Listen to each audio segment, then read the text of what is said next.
নমস্কার বন্ধুরা, YouTube channel উমার সংসারের আরও একটি নতুন পর্বে আপনাদের স্বাগত জানিয়ে শুরু করছি আজকের পর্ব। আজকের পর্বের আলোচ্য বিষয় জ্যৈষ্ঠ মাসের জয়মঙ্গলচণ্ডীর ব্রত কথা। চলুন জেনে নেওয়া যাক আজকের পর্ব থেকে। শিবের বাড়ি কৈলাস পর্বতে। আকাশ থেকে যেন কোটি কোটি চাঁদের আলো ঝরে পড়েছে সেখানে। গন্ধর্ব, কিন্নর, যক্ষ ও বিদ্যাধরদের গানে কৈলাসের শিবলোক পরিপূর্ণ হয়ে আছে। এমনই একটা দিনে মা ভগবতী পদ্মার সঙ্গে বসে গল্প করছেন। এমন সময় হঠাৎ তার মনে হলো যে মর্তে তার পুজোর প্রচলন হওয়া দরকার এবং তার ব্যবস্থাও করতে হবে। এই কথা শুনে পদ্মার খুব ভাবনা হলো। সে ভাবতে লাগলো কেমন করে মর্তে মার পুজোর ব্যবস্থা হতে পারে। পদ্মার এই ভাব দেখে মা বললেন যে এর জন্য কাউকে ভাবতে হবে না, তিনি নিজেই তার পুজোর ব্যবস্থা করবেন। আর করলেনও তাই। মায়া করি ধরে মাতা, জরাতির বেশ, হাতে লাঠি কাঁধে ঝুলি, উড়ি পড়ে কেশ। এমনই এক বুড়ির বেশ ধরে মা চললেন মর্তে। এই বেশে মা উজানিনগরে এক বেনে সওদাগরের বাড়িতে গিয়ে উপস্থিত হলেন। এই বেনে সওদাগরের 7টি মেয়ে, ছেলে একটিও নেই। মা এক বুড়ি ব্রাহ্মণীর বেশে লাঠি ঠুকতে ঠুকতে ঢুকলেন গিয়ে বেনের বাড়িতে। তখন একেবারে ভর দুপুরবেলা, বাইরে প্রচণ্ড রোদ, তাই ঘরের বাইরে কেউ বেরোচ্ছে না। এমনি সময়ে মা এসে ভিক্ষে চাইলেন। বেনে বউ তখনই থালায় করে চাল আর টাকা নিয়ে ভিক্ষে দিতে এলেন। ব্রাহ্মণী তাকে জিজ্ঞাসা করলেন, হ্যাঁ মা, তোমার ছেলে মেয়ে কটি? বেনে বউ বলল, তার 7টি মেয়ে আছে, ছেলে একটিও নেই। বেনে বউয়ের কথা শুনে মা তার হাত থেকে ভিক্ষে নিলেন না। তিনি বললেন, মেয়ে আটকুড়োর মুখ দেখতে আছে, কিন্তু ছেলে আটকুড়োর মুখ দেখতে নেই। এই কথা বলে ব্রাহ্মণী সেখান থেকে চলে যাবার উপক্রম করতেই বেনে বউ তার পা ধরে কেঁদে বলল, মা, আমি ছেলে আটকুড়ো বলে তুমি আমার হাত থেকে ভিক্ষে নিলে না, এতে আমি খুব দুঃখ পেলাম। এখন তুমি আমায় এমন একটা কিছু উপায় বলে দাও যাতে আমার এক পুত্র সন্তান হয়। ব্রাহ্মণী তখন তাকে একটা ফুল দিয়ে বলল, এই ফুল ধুয়ে জল খাবে, তাহলেই তোমার পুত্র সন্তান হবে, আর তার নাম রাখবে জয়দেব। এইভাবে বেশ কিছুদিন কেটে যাবার পর মা ভবানী আবার একইভাবে বুড়ির বেশে হাজির হলেন আরেক সওদাগর ধনপতির বাড়িতে এবং সেখানে এসেও ভিক্ষা চাইলেন। ধনপতির বউ তখন থালায় করে চাল আর টাকা ভিক্ষে দিতে এলে তখন ব্রাহ্মণী একইভাবে জিজ্ঞাসা করল, হ্যাঁ মা, তোমার সন্তান কটি? বউ বলল, মা, আমার 7টা ছেলে আছে, একটাও মেয়ে নেই। এই কথা শুনে ব্রাহ্মণী আর ভিক্ষে নিলেন না, শুধু বললেন, ছেলে আটকুড়োর মুখ দেখতে আছে, তবু মেয়ে আটকুড়োর মুখ দেখতে নেই। এই কথা বলে ব্রাহ্মণী আবার সেখান থেকে চলে যাবার উপক্রম করতেই ধনপতির বউ তার পা ধরে কেঁদে ফেলল এবং বলল, মা, আমি মেয়ে আটকুড়ো বলে আমার হাত থেকে ভিক্ষে নিলে না, এতে আমি খুবই দুঃখ পেলাম। এখন তুমি আমায় এমন একটা কিছু উপায় বলে দাও যাতে আমার এক কন্যা সন্তান হয়। ব্রাহ্মণী তখন তাকে একটা ফুল দিয়ে বলল, এই ফুল ধোয়া জল খাবে, তাহলেই তোমার কন্যা সন্তান হবে এবং তার নাম রাখবে জয়াবতী। কালক্রমে বেনে বউ ও ধনপতি সওদাগরের বউয়ের একটি পুত্র সন্তান ও একটি কন্যা সন্তান হলো। তাদের নাম রাখা হলো জয়দেব ও জয়াবতী। দুজনেই ধীরে ধীরে বড় হতে লাগলো। জয়াবতী যখন 7 বছরের হলো তখন সে পাড়ার মেয়েদের নিয়ে পুতুল খেলতো, আবার ঠাকুর পুজোও করত। সে ছেলে খেলার মতো বালির নৈবেদ্য, কাঁঠাল পাতা, বেল পাতা, বনের ফুল আর নানান রকমের লতা পাতা দিয়ে আপন মন থেকেই মা মঙ্গলচণ্ডীর পুজো করতে লাগলো।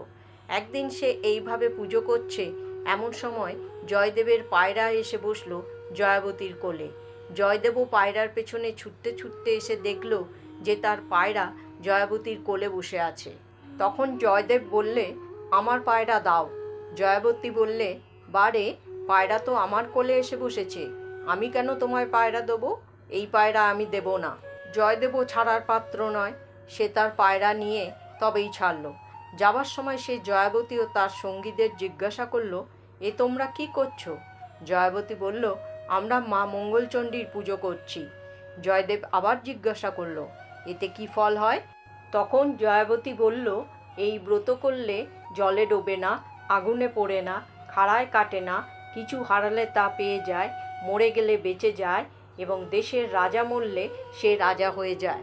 এই কথাগুলো শোনার পর জয়দেব তার বাড়িতে ফিরে এসে সব কথা তার মাকে বলল এবং জানালো যে ধনপতি সওদাগরের মেয়ে জয়াবতীকেই সে বিবাহ করতে চায়।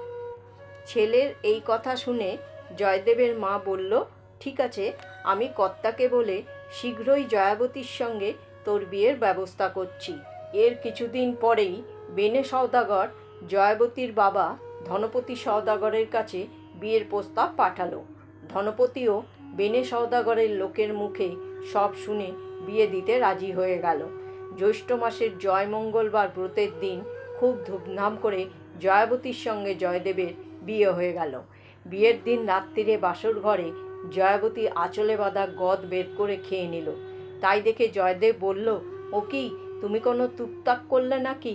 জয়াবতী বলল, টুকটাক কিছুই করিনি, আজকে জয় মঙ্গলবারের ব্রত করেছি, তার গদ খেলুম।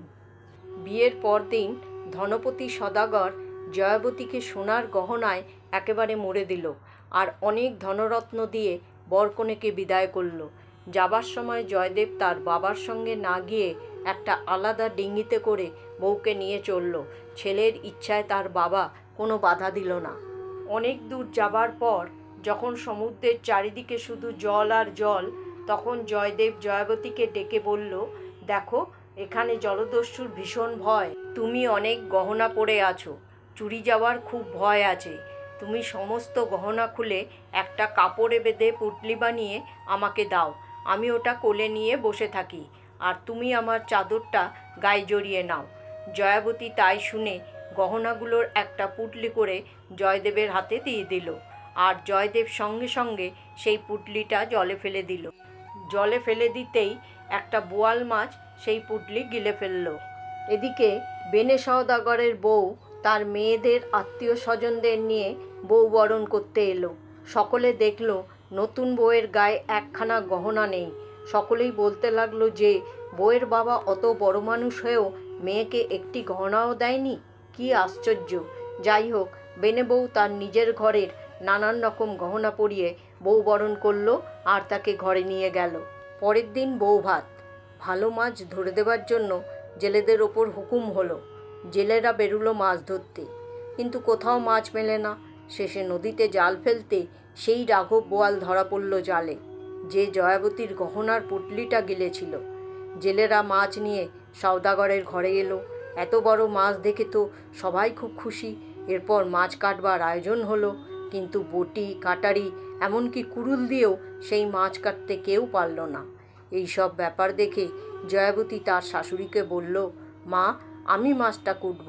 শাশুড়ি বলল, এত মানুষ পারলে না, আর তুমি পারবে? জয়াবতী কিন্তু সহজে ছাড়ল না। সে তার শাশুড়িকে বুঝিয়ে সুঝিয়ে মাছ কুটতে বসল। মা মঙ্গলচণ্ডীকে স্মরণ করে সে ছোট বটির একটা দুটো কোপ দিতেই মাছটা টুকরো টুকরো হয়ে কেটে গেল, আর তার পেটের ভিতর থেকে বেরিয়ে এলো সেই গহনার পুঁটলি। জয়াবতী তখনই ঘাটে গিয়ে সেই পুঁটলিটা ধুয়ে নিজের সব গহনাগাটি পরে যখন বেরিয়ে এলো, সবাই তাকে দেখে খুব অবাক হয়ে গেল।